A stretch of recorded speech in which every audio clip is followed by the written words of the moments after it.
Welcome to Macro Magic. I'm Sherry Damaris, and with me, zooming in from Australia, is Steve Acuff. And we're so excited to have Steve on the show. I think all his groupies follow him around the world. And today we're going to talk about micronutrients as they relate to macrobiotics, but also orthomolecular healing, which is a new word in our vocabulary to learn about. So welcome, Steve. Thank you. And we wanted to talk a little bit about vitamins, minerals, micronutrients in terms of how it relates to macrobiotics. That's right. It's a very important subject because there's too little attention given to it, I find, in general macrobiotic education. In what respect? Well, there's, of course, there's the energetic aspect of the yin and yang, which is very interesting and interests anyone who gets involved in macrobiotics. But there's much more to it. I'll give you an example. Nightshades are very inflammatory, and in macrobiotics, they are considered to be extremely yin, and it's recommended not to eat them often or to avoid them totally. And when I talk to people, I hear comments like, well, I live in Florida, and Florida has got a very hot climate, which is yang, so I can eat nightshades because they're yin. However, the inflammatory effect of the glycoalkaloids that are in potatoes, tomatoes, eggplant, peppers, chili, and tobacco, these are inflammatory, and they will affect us wherever we live, whether it's a hot climate or a cold climate. So there's a bit of naivety about the energetic aspect. Or another thing, Michio Kushi, who was my teacher, and I was very blessed to have that opportunity. He considered corn oil to be a healthy, health-promoting oil because it's grain-based, et cetera, and it's energetically balanced. However, corn oil is high in the omega-6 fatty acid, which is highly inflammatory, and disease is basically inflammation. So anything that inflames, whether it's nightshades or omega-6, should be avoided. Omega-3, on the other hand, is the opposite of the omega-6, and that's something that people get too little of if they're not careful. So, the omega-3 stops inflammation, and most people are deficient in it. So this is the whole point of what I'm talking about today. Nice. And I'm so glad you brought it up because I would scribe for Michio oftentimes, and the first thing he always told people is no nightshades. Get off the nightshades. And I think through the years in macrobiotics, people have gradually gone back to them, using more tomatoes, tomato sauces, spinach, potatoes, zucchini, all those things. So I know it's important to watch how much you take of those things. Yes, that's an interesting point you bring up here because part of our macrobiotics education is making our recommendations understandable to people so that they will actually want to try it out and follow them. And if you just tell people that potatoes are too yin, that's just not going to impress a lot of people. If you explain how they affect the nervous system negatively, that's something that people will listen to and make them interested in, trying out macrobiotic guidelines. I know they weaken the digestive tract and they're simple sugar, but how do they affect the nervous system negatively? Well, all the nightshades have these glycoalkaloids, which are actually toxins. They're toxins to protect the plant from being eaten. Animals can have claws or fast running to get away from their predators, but plants just have to stand there and take it. So what they do is they produce toxins to protect themselves. And the nightshades are very effective at this, and these toxins affect the nervous system in a similar way that happens with chemical warfare. It will dull the nervous system so that you can't function properly. Now, with potatoes, it's of course going to take a long time to get the effect of chemical warfare. So, it'd be for years of eating potatoes before you would feel it, but still, it does affect the nervous system. And the glycoalkaloids are hard to get out of the body. So when they do autopsies on people who eat lots of nightshades, they find measurable amounts of these toxins in the liver. It's just difficult to get rid of them. It's interesting you bring that up because the potato famine, and when they ate so many potatoes and got all sorts of diseases during that time, it was interesting to see that their immune system went down. Yes. A lot of people think of potatoes as a very basic food that goes back, throughout history, but the potato first came to Europe in the middle of the 18th century as a response to the grain famines they were having, and they thought this was the solution. And then when the potato crop failed miserably, then the potato famine came, and they found that they were not the reliable source of food that they thought they were. Mm-hmm. Mm-hmm. And tomatoes, I know, were bought over by, they say, Thomas Jefferson, and they use them more ornamentally, not so much, as food, but yet, when we cook them in Italian cooking, usually we cook them for long periods of time. Yeah, that's right. When the tomatoes were first brought to Europe, they were not allowed as food. In fact, they were ornamental plants, and the first English word for them was devil's apples. They're red like apples, but they're called devil's apples. And there was actually punishment for eating them. It was considered bad for public health. I remember once when my grandmother, who actually lived to 105 years old, when she was 102, I took her out for a meal. And at a restaurant, we got a wild salmon meal, and they served a salad with cherry tomatoes. And so I asked her, "Would you like to have my tomatoes? Because I don't eat them."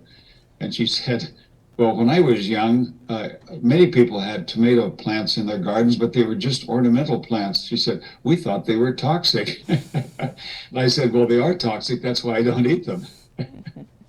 Yeah, when I wrote my cookbook, the illustrator was Italian, and he kept saying, "Why no tomatoes? Why no tomatoes?" And I was like, "The nightshades. Look up the nightshades." But yeah, well, this is an important discussion, I find, because in my experience, the nightshades are the most difficult thing for people to give up when they switch to macrobiotic guidelines. It's just, it's more than sugar. People can take other sweeteners, but there's just no substitute for tomatoes. And I notice, the trend of incorporating more spinach and more zucchini and those types of things, especially in the summer, as people get more and more, like you said, young or tight or constricted in their diet, and then they want to cool off or relax. They're moving in that direction. Yeah, but this is another important point, that we really need to have knowledge, biochemical knowledge of the foods we eat. Spinach is promoted for green smoothies, and unfortunately, spinach is very high in oxalic acid, which creates oxalates in the body. The most famous oxalate in the body is kidney stone. If people take green smoothies with spinach regularly, they're setting themselves up for a kidney stone attack. Especially if they're cold drink. They think, it's high in nutrients. Well, it's got a lot of minerals, but not actually more than other green leafy vegetables. That was a calculation error made when they first did these nutritional studies. Spinach isn't higher than anything else, but it does have a lot of oxalic acid, and we should avoid it. Mm-hmm. Yeah, so all the cartoons with Popeye eating it for iron, I guess we shouldn't watch. Yeah, well, that's funny, because the Popeye thing came about as a result of this miscalculation of the amount of minerals in spinach. They had a dry sample. It was dried spinach, and when they measured the amount of minerals, it came out much higher, because in the dried state, of course, proportionally it's going to be higher by weight. So they realized afterwards that they had not compensated for the fact that the spinach was dry, and so it showed statistically a much higher amount of minerals. But once the genie was out of the bottle, it was too late, and Popeye was created out of this misunderstanding. Well, it's interesting you mentioned kidney stones with smoothies too, because anything cold in the body, takes whatever fat or excess animal protein we're carrying around and makes it hard, like a tumor or a stone, into gallstones and kidney stones. So I can imagine, adding spinach to that as well can create problems for people. Yes, there's an interesting book in German. Unfortunately, it hasn't been translated to English. It's called "Sick from Health Food," and the spinach oxalate thing comes out there. The eating whole grains that are not properly prepared, because there's phytic acid in whole grains, like people eating muesli and that kind of thing. So it's quite an interesting book. And as I say, unfortunately, it's not available in English. Yeah, I remember growing up as a teenager, my mom was really into, trying plant-based foods, but we didn't understand it. So we would always eat these big bowls of granola with raw milk and then, lecithin and wheat germ and everything on top. And I would go to school thinking I was getting an appendix attack because those grains are so hard to digest, without cooking them and chewing them really well. That's right. Well, what really got me interested in this subject was my years as a nutrition consultant at a clinic in Germany. It was basically a cancer clinic, but there were other patients there as well. But we did blood tests with people, a special German spectrometric whole blood test, which is a unique look at blood. And we found almost all patients were deficient in magnesium, whether they're eating healthier kind of foods like the granola style or whatever. The macrobiotic patients generally had enough magnesium because they eat seaweed and lots of green leafy vegetables like kale.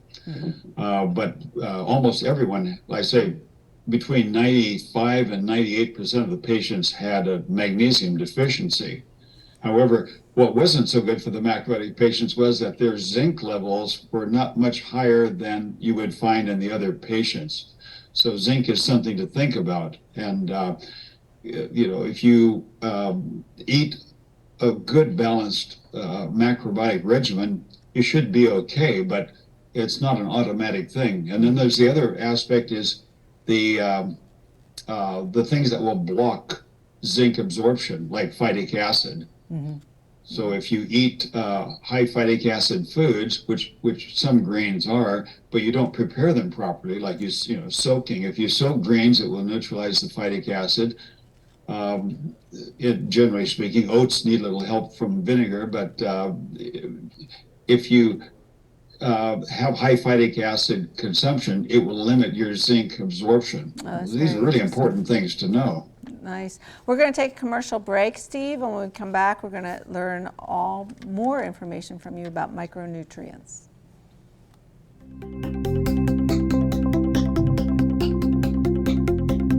Hi, I'm Bob Hochgertel from Kings Road Brewing Company.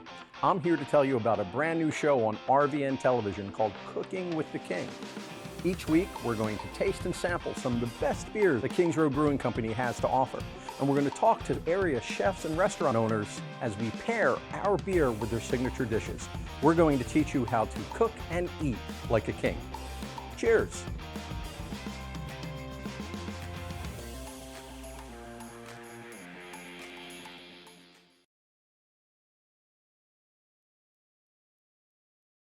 A stroke can be easy to detect. A loved one can't speak, perhaps they can't move. But there's another sign of a stroke that many of us can't see. It's called spatial neglect, and it can occur during or after a stroke, causing distorted visual movements. Fortunately, there's a solution by using optical prism technology during rehabilitation. If you or a loved one have experienced a stroke, ask your doctor about spatial neglect. Spatial neglect. See the whole picture at KesslerFoundation.org. Are you burned out?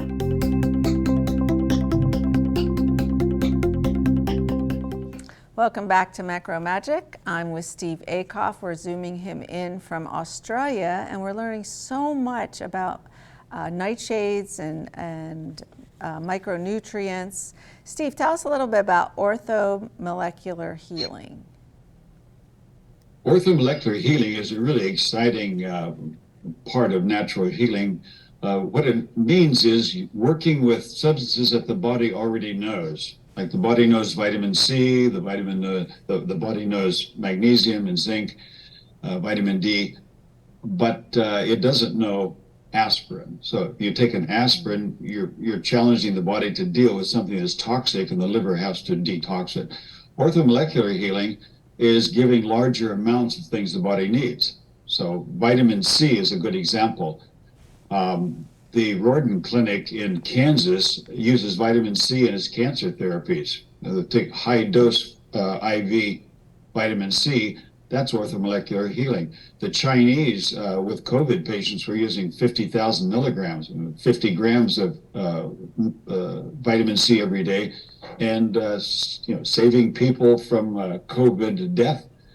So it has a place in medicine for sure, but we can use it ourselves without going to specialists. If you know, for example, that you're in a danger of being infected, so you're around people who are infected, you take more vitamin C yourself. Mm-hmm. And there's the vitamin C just as ascorbic acid or ascorbate, but also sauerkraut. Sauerkraut is the highest vitamin C food there is because the fermentation creates that. Mm-hmm. And then you can take special things like camo, which you'll get in an organic food store, acerola. These are high vitamin C fruit, more like berries, that are sold dried, either bulk or in capsules. The bulk is cheaper. And there you have not only the vitamin C, but all of the flavonoids, the polyphenols that make the vitamin C so helpful. That's a short definition of orthomolecular. So I know that you talked a lot about vitamin D as well, especially in the winter months when you're up in Sweden. How important that is too. Yes, it's a really exciting subject, vitamin C. Only a few animals are not able to produce their own vitamin C. Humans, apes, guinea pigs, and fruit bats. Mm-hmm. And all other animals make their own vitamin C because it's easy to make out of glucose. The composition of glucose and vitamin C is close. So when you look at these animals that make their own vitamin C, every day they make the equivalent. Now, if we look at human body weight, they would make the equivalent of 2 to 10 grams. That's 2,000 to 10,000 milligrams of vitamin C. So this is in comparison to 90 milligrams recommended by the U.S. health authorities. So we could say, like, who's right? The bureaucrats from the health authorities or nature? And in that sense, we would say we should take at least 2,000 milligrams a day, which is easy to do if you take kale. Kale is high in vitamin C, but don't cook it for a long time. Kale needs just a short cook. If you have, of course, any pickled foods. Now, this is part of good macrobiotic balanced meals is having some fermented foods like sauerkraut, but also cucumbers, other things. But many people I talk to who are already, eating in the macrobiotic direction don't eat pickled food or not much of it. Mm-hmm. So they miss out on that. Just like some macrobiotic people don't eat seaweed, even though they should. And they miss out on the magnesium. So vitamin C is really crucial there because it is the major antioxidant the body has. It slows down the aging process. Now, here I am, I'm 77 years old. 3 years from now, I'll be 80 years old. No one's going to be helping me, cross the street when I'm 90 years old because I know what makes the body age and what slows down the aging process. Mm-hmm. And that's the beauty of macrobiotics. It's like AC/DC. You can look at it from the energetic point of view, or you can look at it from the biochemical point of view. Nice. And what are any supplements we should stay away from that are probably more toxic to the liver? Yeah, well, the most famous toxic supplement is kava, which people take as like to relax and sleeping help. that you should not take. Don't take any green tea supplements. That also damages the liver. Basically, you can take too many supplements for sure. That people get into just taking supplements. We should know exactly why we're taking the supplements we take. Now, sick people need more nutrients than healthy people. That's why I got into this also, is knowing that someone who's got cancer needs more vitamin C than I need. And basically all people who have got serious health problems have got a vitamin D deficiency, D3. And so you can't really overdose on vitamin D unless you take dairy food, because the overcalcification of the blood is the toxic effect of vitamin D, and you just don't get that much calcium excess if you stay away from dairy food. Well, I know beans and greens, like ahead. eating beans and greens together, give you a ton of calcium. Yeah. Well, I think that the most important supplement we can take is actually magnesium if we're not eating seaweed or green leafy vegetables. But of course, macrobiotic people do that. But we talk to people who aren't macrobiotic. And then also vitamin D. Almost everyone has a vitamin D deficiency. And you just cannot be healthy without it, because vitamin D is not a vitamin, it's actually a hormone. And almost all cells in the body have vitamin D receptors, which is typical for hormones. And if you don't get vitamin D, all kinds of problems will happen. Basically, you can immune collapse, nervous system disorders. So my choice for vitamin D is cod liver oil, which contains also omega-3, which is another common deficiency that people have. You can get omega-3 through algae oil. It doesn't have to be animal if you choose to go vegan, which is certainly okay. There's algae oil, but my choice is cod liver oil, which is an old traditional food to get omega-3 and also vitamin D. That's actually the best, but vitamin D, depending on where you live, may be higher need than you can get from cod liver oil. So here in Australia, I'm getting plenty of sun, so I don't need more than cod liver oil, because that gives me the omega-3. But if I was in Sweden, where I was just a couple of weeks ago, I would be taking more vitamin D, because there's no sun there at the moment. It's pretty much dark all around the clock. So vitamin D is basically a sheep wool product. They extract vitamin D from sheep wool. So it does have animal origin, but the animal doesn't suffer. And that's a good advice, is taking, say, 5 to 10,000 units of vitamin D per day in the winter in the Northern Hemisphere right now.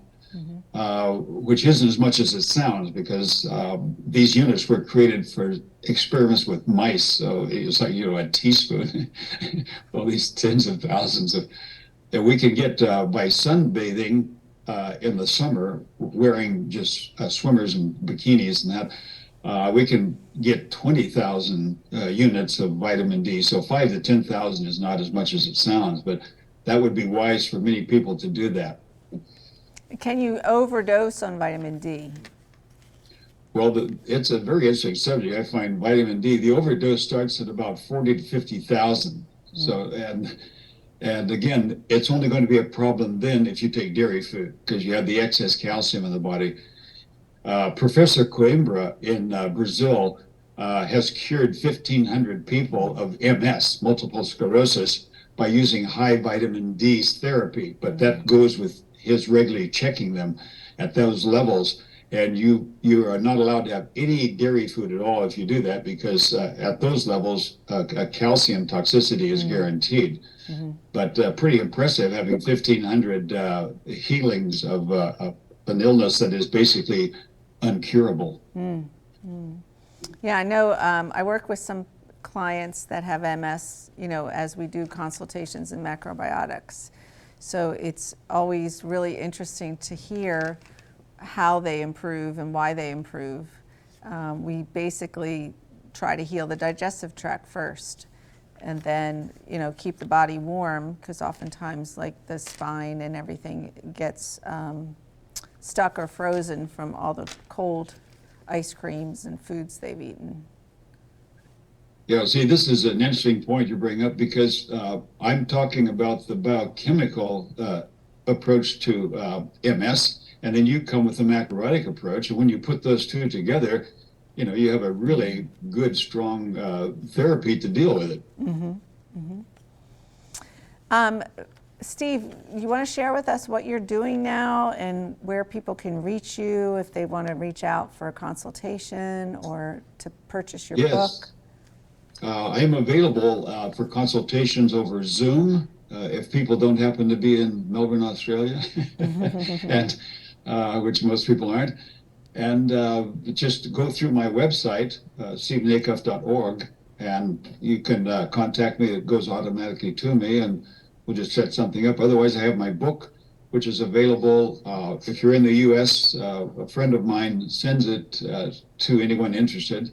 This is not a high turnover kind of thing. We do it one person at a time.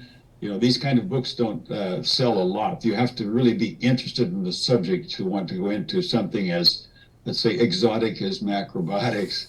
But after 51 years of that, without seeing a doctor, I'm just as convinced as ever that I made the right choice when I was 25 years old.